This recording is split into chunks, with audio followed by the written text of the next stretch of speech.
ইসলামের দুশমন এই আমেরিকাকে রুখে দিতে হবে। হ্যাঁ, আমার রুখে দিতে হলে আমাদের সকলকে না ভোটের মধ্যে ভোট দিতে হবে।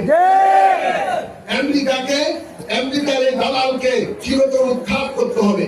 তাই এই আহ্বান আপনাদেরকে বলবো, 4 প্রতীকে ভোট দেবেন, সাথে সাথে না ভোটে ভোট দেবেন, যাতে করে এই ইউরোপ যেন আর বাংলাদেশের মধ্যে থাকতে না পারে, চিরতরে বাংলাদেশ থেকে ভোটে চলে যেতে পারে।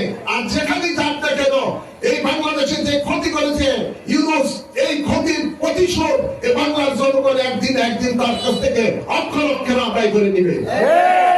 এবং তার চামচা যারা রয়েছে, এই চামচাগুলো বিচার এই বাংলাদেশের মধ্যে ইনশাআল্লাহ একদিন হবে। এই বাংলাদেশ ওলি আল্লাহর দেশ। কার দেশ? এই বাংলাদেশ ওলি আল্লাহর দেশ, বাবা সাহেব জালালের দেশ, শাহপুরানের দেশ, 360 আউলিয়া কেরামের দেশ। সুতরাং এই ওলি আল্লাহর দেশের মধ্যে ওলি আল্লাহর দুশমনেরা কোন অবস্থায় সফলতা লাভ করতে পারবে না। ওলি আল্লাহর মুজাহিদেরা, ওলি আল্লাহর আশিকেরা যতদিন জীবিত থাকবে, এদেরকে সেই সুযোগ ওলি আল্লাহর দুশমন, দেশের দুশমনদেরকে, বাংলাদেশের দুশমনদেরকে সেই সুযোগ দিবে না ইনশাআল্লাহ। আপনারা রাজি আছেন তো?